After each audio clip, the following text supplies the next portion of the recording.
চুরি ডাকাতি রাহাজানি এটা পূর্বকাল থেকে আছে এবং অতীতেও ঘটেছে। অনাকাঙ্ক্ষিত ঘটনা ঘটছে, এটা মেনে নেওয়ার না। তারপরেও আমরা চেষ্টা করছি, দেখি সবাই সম্মিলিতভাবে তাদের যেভাবে প্রোটেক্ট দেওয়া যায়। আমরা নতুন করে চিন্তা ভাবনা করেছি, বাস স্ট্যান্ডের প্রত্যেকটা গলির সামনে একটা করে আমরা সিসি ক্যামেরা স্থাপন করব। আর চোরের মোকাবেলা করতে হলে আমাদের দোকানদার সহ স্থানীয় ব্যক্তিবর্গ, গণ্যমান্য ব্যক্তিবর্গ, প্রতিনিধিবর্গ সবাই সঙ্গে করে আমরা এই চোরকে প্রতিহত করব। আমরা বলছি, আমরা প্রত্যেকটা দোকানদারকেই বলছি, দুইজন অভিযোগও করছে, অভিযোগ করে আসছে, পুলিশ তদন্ত করে গেল, দেখা যাক কি পর্যায়ে দাঁড়ায়। তবে সিসি ক্যামেরা ঘরে না থাকার কারণেই এই হচ্ছে দুর্ঘটনাগুলো বেশি ঘটছে। যদি সিসি ক্যামেরা গুলো চালু রাখতো তাহলে আমার মনে হয় প্রথম চুরিতেই আমরা এটা ধরতে পারতাম।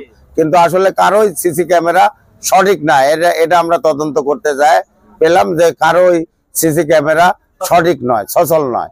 হ্যাঁ, আমরা এটা মনে করতেছি যে এটা আমাদের ভিন্ন মতের দোকানগুলাই চুরি হচ্ছে, এটা ষড়যন্ত্রমূলকও হতে পারে।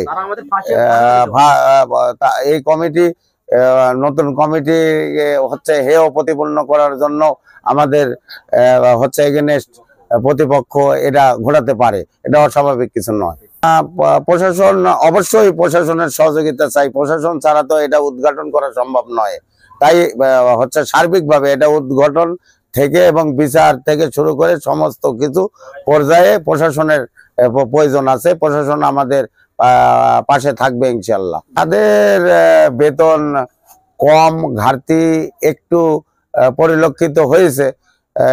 এই কারণে হয়েছে তাদের কিছুটা অবহেলা। তালা খোলা, যেহেতু আলম ডায়াগনস্টিক সেন্টার চুরি হয়েছে, এটার তালাটা খোলা ছিল। এই খোলা থাকাও একটা মানে সন্দেহের বিষয়, একটা সন্দেহের বিষয়।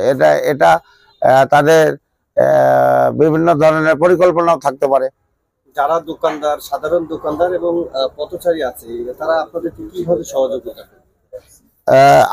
আমরা পথচারীদের সহযোগিতা এইভাবে কামনা করছি, রাত্রিতে যে ভ্যানগুলা ভাড়া মারে এই ভ্যানগুলার ড্রাইভারদের আমরা এই বাসস্ট্যান্ড কমিটির পক্ষ থেকে হচ্ছে একটা করে পরিচয়পত্র নিতে বলছি। কোন লোকটা আসলো আর কোন লোকটা গেল এটা নাইট গার্ডকে অবহিত করাতে হবে, এই সিদ্ধান্ত আমরা উপনীত হয়েছি। বাসস্ট্যান্ড কমিটির অনুমতি এবং কার্ডধারী ছাড়া বাসস্ট্যান্ডে কোনো ভ্যান চালক কিংবা ব্যাটারি চালিত গাড়ি ভাড়া মারতে পারবে না।